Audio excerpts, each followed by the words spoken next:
What's up guys, I'm Peter Bragiel, and today we're going to taste and rank the Trappist beers of Belgium. I have 6 empty glasses in front of me. Westvleteren, Chimay, Orval, Trappist Rochefort, Trappist Achel, and Westmalle. This is actually the order that we had experienced these beers on a bike journey that we embarked on over the summer. We rode our bicycles around the country and tasted each and every one of these beers for a total of 550 miles. When we mapped out the route, it took on the shape of a heart. So we called the trip the Heart of Belgium. It was a wild experience, it was fun, it was exhausting, and if you want to watch those videos, it's a 7-part series. You can check out the playlist either here on the screen or it's going to be in the description below. But today's about these beers and tasting these beers and giving you my opinion. I'm excited, specifically because this beer right here was the first beer that we tried on our trip. It's called the Westvleteren, and it is considered to be one of the greatest beers in the world. And I want to thank the people over at belgianmark.com for sending us the beers. These are very difficult to find in the States. So if you're interested in trying these, go check out that site. They may have some in stock. Let's just get the show on the road. All right, so the first brewery is the Westvleteren Brewery in northwest Belgium. They brew 3 beers, the Blond, the 8, and the 12. See, the bottles are very nondescript. There's hardly any branding outside of what you see here on the bottle tops. Each one is color-coded. The Blond is the green, the 8 is blue, and 12 is yellow.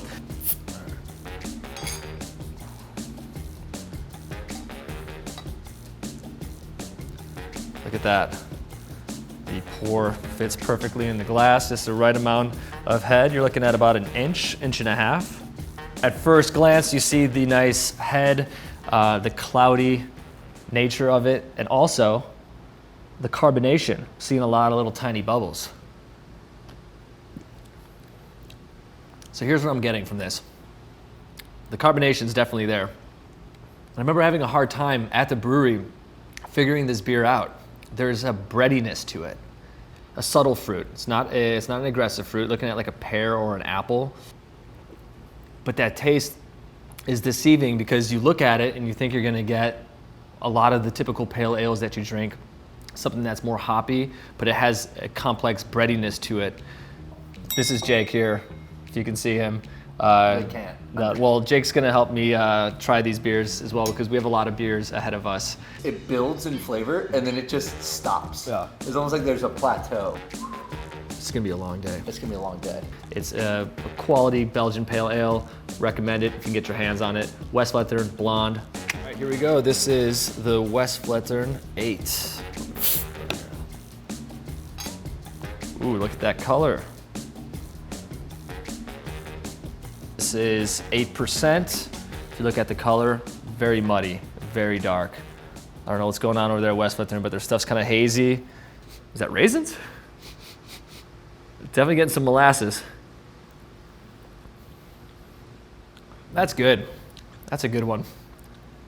Woo! Above average carbonation. Yeah, this is a good beer. I can see why people like it.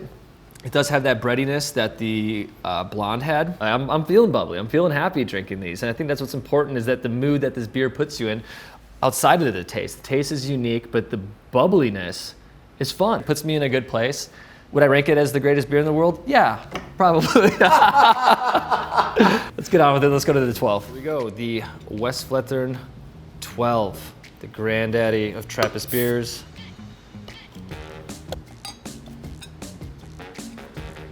Okay.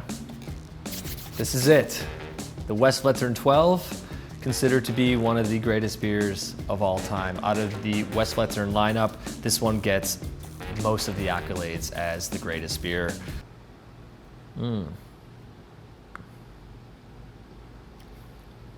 Okay. So different than the 8. I didn't think that was going to be the case. I thought it was just going to be like a stronger version of the 8, but that strength really shines through. To the greatest beer in the world, supposedly. All right, final thoughts on the Westvleteren 12. Sweet, caramely, bubbly, which we experienced with all the other Westvleterens. Complex, and I think that's a recipe for a successful beer. I haven't tasted a beer like this. It's unique. It's in a league of its own, and that's what makes it so interesting. Westvleteren 12, thank you very much. On to the next beer. So Chimay is located in the south in the Wallonia region, and not to be mistaken for the city of Chimay. The beer is brewed in the Scormont Abbey. So these are the Chimay beers. There are 4. These 3 here are actually the ones that are widely available around the world. And this one, the brewery, the gold labeled one, is the patersbier, which is the beer that the monks drink. It's the lighter beer.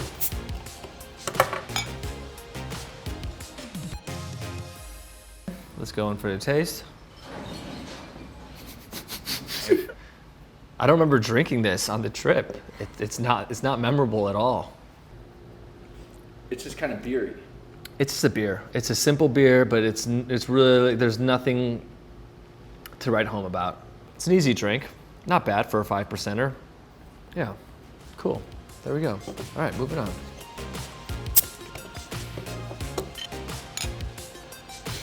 Chimay Red, the premier. This is 7% by volume. Okay. It's a very well-rounded beer. It has the caramelization, the nice coloring. It's not a light beer. It's not like an overly aggressive dark beer. It's flavorful. It's complex. It has nice carbonation. It's refreshing. I enjoy this beer personally. Okay, there we go.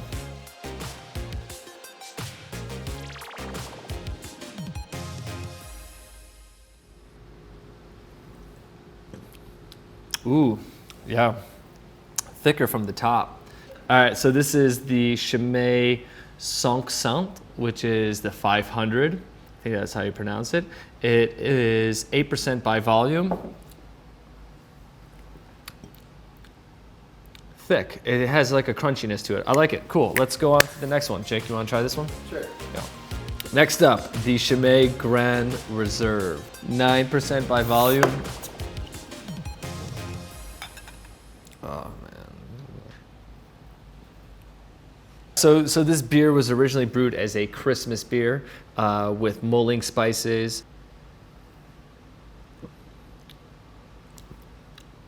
Oh, that's cool.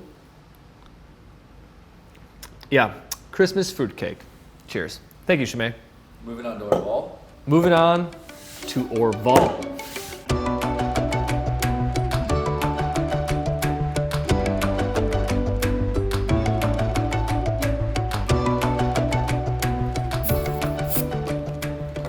Here we have the Orval, the only Orval that is distributed outside of Orval, the brewery in southern Belgium. There are a couple beers that they serve at the Abbey and the cafeteria over there, but this is the one that is accessible outside of the brewery. And as I poured it into the glass, I instantly started smiling. I love this beer. I loved it on the trip, and I love the smells right now. There's something so special about this beer. Very authentic, very robust, light, summery, a earthiness to it. It has a refreshing quality. I think what we gathered from the trip was that the Orval and the Westvleteren were the most unique out of all of them. Yeah. That's what I like about this, that it's standalone. It's one beer. Well, this dude, is what we sell. Yeah. You can drink a lot of these. Like, it's not sweet like the Westvleterens. It's not heavy fruit. It's the fruit that it has is like green apple, where it's just like crisp right. and like really light. It definitely it has a cider effect to it. But it's like a sour cider. I could almost go for being more sour right now. I'm just a big fan of this one. Right now it's my favorite. It was my favorite on our journey, and it's my favorite right now. Orval, thank you very much, but it's time to move on. Right now we have the Rochefort beers. They brew a 6, 8, 10. Apparently there was a beer that was brewed from this area dating back as far as the 1500s. Good. All right, here we go. We're starting with the 6.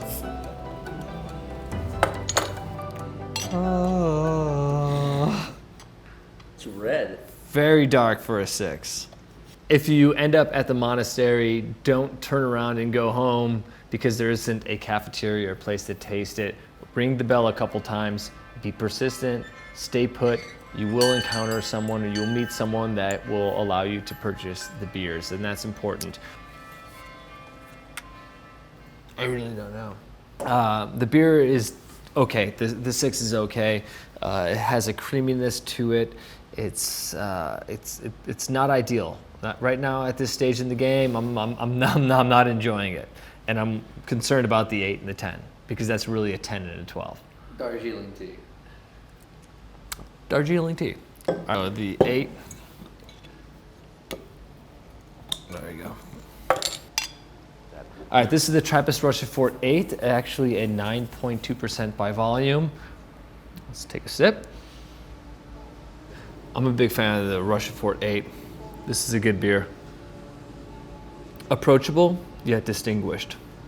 Thank you. All right, things are getting dark right now, literally, figuratively. I'm starting to feel hungover as I'm drinking, which is never a good thing. We're approaching the darkest hour of the Trappist Rochefort, the 11.3%, and the lights are on. Thank you very much, Jake. So, things have changed a little bit here in the studio. The sun has set, and now we have transitioned into studio lights.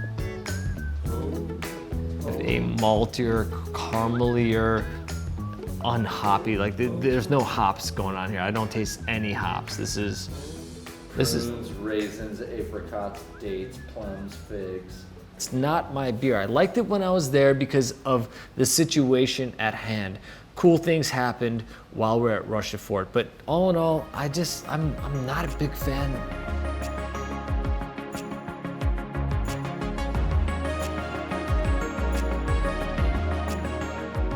Here we are with Trappist Achel. We're back in the Flanders region now, the northeastern part of the country, the border of Netherlands and Belgium. Okay, so what we have here is the Trappist Achel Blond. It's an 8%. It's one of the rarest beers in the United States, next to the Westvleterens that we previously consumed. So again, I want to give a shout out to belgianmart.com for supplying us with these beers. Thank you guys so much. If you want to get a taste of Belgium, if you want to get a taste of these beers, go check out belgianmart.com.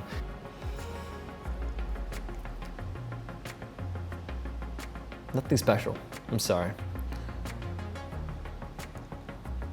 This is the Brune, 8% by volume. At this point, I don't know. Easy to drink. Unfortunately, I've had so many beers today, I don't have a good description about this, so I'm gonna allow Jake to step in. All right, so here's my boy Jake. Audio, I'm not mic'd up, so for audio purposes, Pete has to sit next to me. Trappist Achel Brune.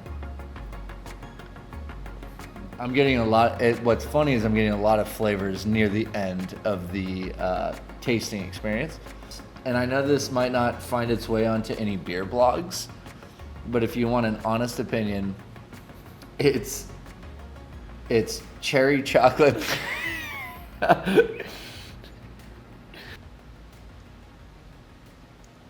I don't know. It's actually good.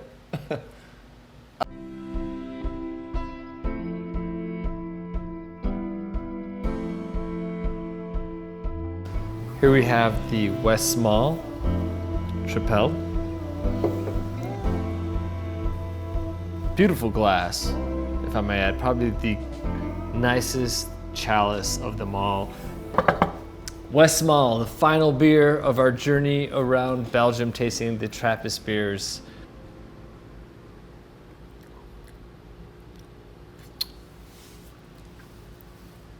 Not bad at all. That's actually really good. Flavorful, enjoyable, up there for sure. Unexpected, but delicious. Yeah, that's a good one. Ladies and gentlemen, the Westmalle Trappist Ale Dubel. This one is clocking in at a 7% alcohol by volume.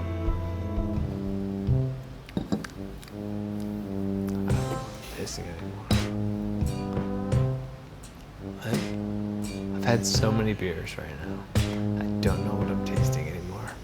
It tastes good, but is that a good review? No, and I'm not here to sell beer. over here, you'll see a lot of beers. We did it. We accomplished the Heart of Belgium Trappist beer tour. We tasted them. We enjoyed them. They are all delicious in their own way. Thank you for enjoying this journey with us. Thank you to the Trappist monasteries for providing us with such elixirs of greatness. Personally, this one right here is my favorite. All right, so this is my unofficial ranking of the Heart of Belgium Trappist beers. Orval is my favorite at number 1. Number 2 is Westvleteren. Number 3, Westmalle. Number 4, the Chimay beers. Number 5, Rochefort, and number 6, Achel. Make sure to check out the playlist if you haven't already. Like, comment, subscribe, and I'll see you next time.